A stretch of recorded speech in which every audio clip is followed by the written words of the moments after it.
একবার বাবা আসে, একবার ছেলে আসে। ওরা আমার রুমে এসে বেড শেয়ার করতে চায়। যদি আমি না করি তাহলে জোর জবরদস্তি করে। যুবতী মেয়েটিকে কাজের কথা বলে বিদেশে নেয়ার পর সেই মালিকের ছেলে এবং বাবা একসাথে যুবতী মেয়েটিকে রুমে নিয়ে এমন কিছু করলো যা যদি আপনি একবার দেখেন আপনি নাউজুবিল্লাহ বলতে বাধ্য হবেন। এই ভিডিওতে আমি আপনাদেরকে সরাসরি ভিডিও সহকারে দেখাবো। তোমাদের মধ্যে যারা 18 বছরের কম বয়সী রয়েছে তারা অবশ্যই ভিডিওটিকে স্কিপ করে চলে যাও, কারণ এই ভিডিওতে অনেক খারাপ দৃশ্য দেখানো হয়েছে। যুবতী মেয়েটির সাথে কি কি করা হয়েছিল সবকিছু জানতে ভিডিওটি 1 সেকেন্ডও না টেনে শেষ পর্যন্ত দেখুন। চলুন শুরু করা যাক।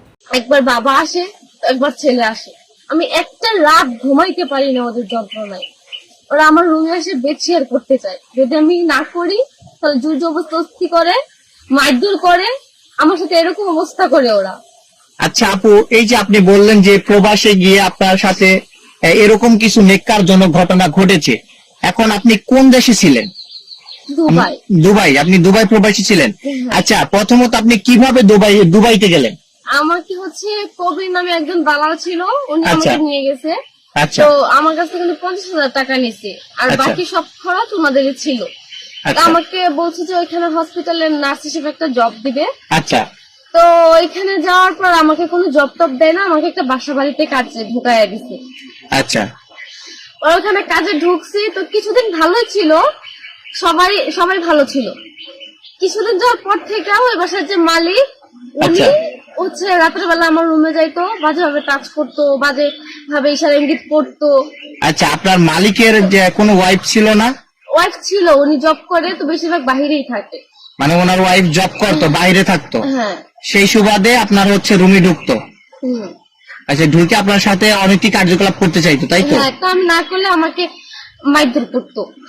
আচ্ছা, তো এই বিষয়টা যখন তার ওয়াইফ যখন আসে, হ্যাঁ, তখন তার সাথে শেয়ার করেন নাই? আমি করতে পারি না, কারণ হচ্ছে ওইখানে তো আমি গেছি, এখানে আমি চাইলে তো ওইখান থেকে আসতে পারবো না। যখন যদি বলতাম যে আমি এইসব বলে দিব, তাহলে উনি আমাকে হুমকি দিত। আচ্ছা আচ্ছা, মেরে ফেলার হুমকি দিত? হ্যাঁ। আচ্ছা এমনি তো মারধর করে, তার বলতো যদি তোর এই আপাকে সব বলে দাস তাহলে কিন্তু তোর আর দাম থাকবো না, আরো অনেক কিছু বলতো। আচ্ছা, তো এই যে আপনি যেই করিম দালালের কথা বললেন, না কি যেন? করিম, হ্যাঁ হ্যাঁ, হ্যাঁ, করিম দালালের কথা বললেন, হ্যাঁ, এই দালালের সাথে আপনার প্রথম পরিচয় কিভাবে? ওর সাথে এমনি হচ্ছে এলাকার অনেক মানুষদেরকে নিছে, আমাদের এলাকার না, আশেপাশের এলাকারই। তো হচ্ছে আমি বলছিলাম যে আমি বিদেশে যাইতে চাই। তো হচ্ছে আমার আবার এলাকার কিছু জন এসে বলছিল যে অমুক নামে একটা লোক আছে, তো উনি হচ্ছে এরকম মেয়েদেরকে পাঠাইতো বিদেশে, তো তুমি ওনার সাথে যোগাযোগ করতে পারো। তো ওরাই হচ্ছে ওই লোকের নাম্বার আমাকে দিছিল। পরে আমি কথা আচ্ছা, বলছি, কথা মানে বলতে আমরা জানি একটা যে মানুষ প্রবাসে গেলে অনেক টাকারই প্রয়োজন, সেই ক্ষেত্রে আপনার কাছে মাত্র 50,000 টাকা কেন নিল? এখন সেটা তো হচ্ছে আমি ভাবছিলাম, আমাকে বলছে যে আপনার এত টাকা দেওয়া লাগবে না, আপনি আপনার কি বিক্রি টিক্রি করে দিয়েছিল এরকম কিছু নাকি? এরকম কিছু। এখন তো আমি এত কিছু জানি না, আমার কাছ থেকে জাস্ট 50,000 টাকা নিতে বলছে যে আর কোনো টাকা দেওয়া লাগবে না, সব খরচ ওরাই বহন করবে। আচ্ছা, তো এখন এই যে আপনি দুবাইতে কত বছর ছিলেন? 2 বছর। 2 বছর।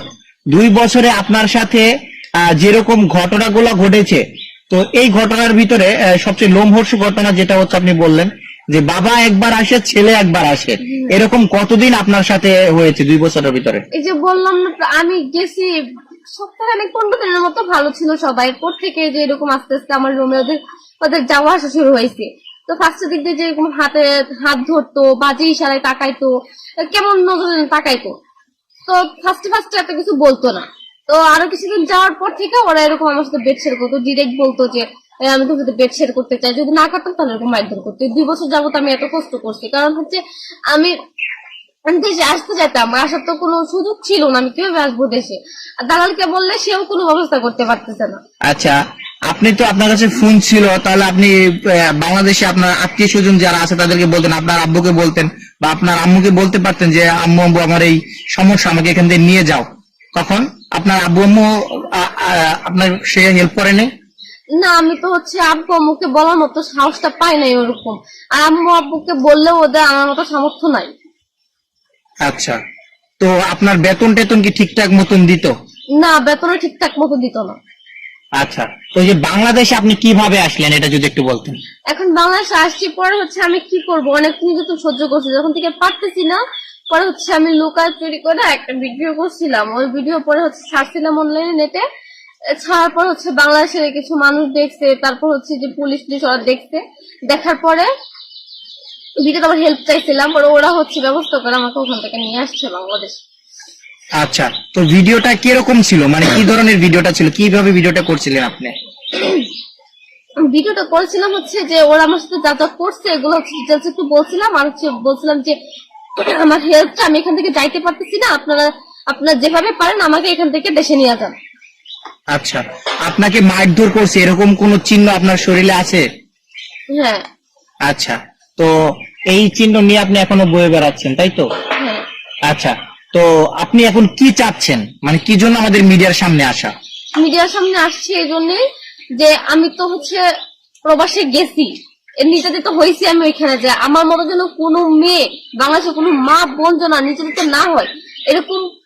তো দেখুন, সৌদি আরবে যেসব মেয়েরা কাজ করার জন্য যায় তাদের মধ্যে বেশিরভাগ মেয়েদেরকেই এই সমস্ত কবিলদের কাছে বিক্রি করে দেয় বাংলাদেশের দালাল চক্র। চড়া টাকার বিনিময়ে দালাল চক্র বিক্রি করে দেয় এবং সেই সমস্ত কবিলরা তাদেরকে ইচ্ছে মতো ধর্ষণ করে। এবং এই সমস্ত মেয়েরা চাইলেও খুব সহজে বাংলাদেশে ফিরে আসতে পারে না, কারণ ওখানে যাওয়ার পরে তাদের পাসপোর্ট আটকে রাখে এই সমস্ত কফিলরা এবং দালালরা। তবে আপনাদেরকে বলে রাখি, সব মেয়েদের সাথে কিন্তু এই ধরনের খারাপ কাজ ঘটে না।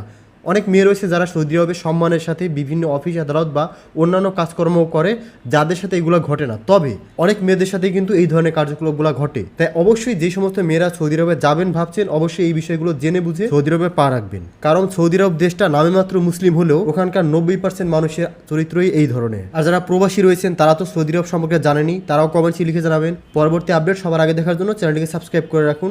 ধন্যবাদ।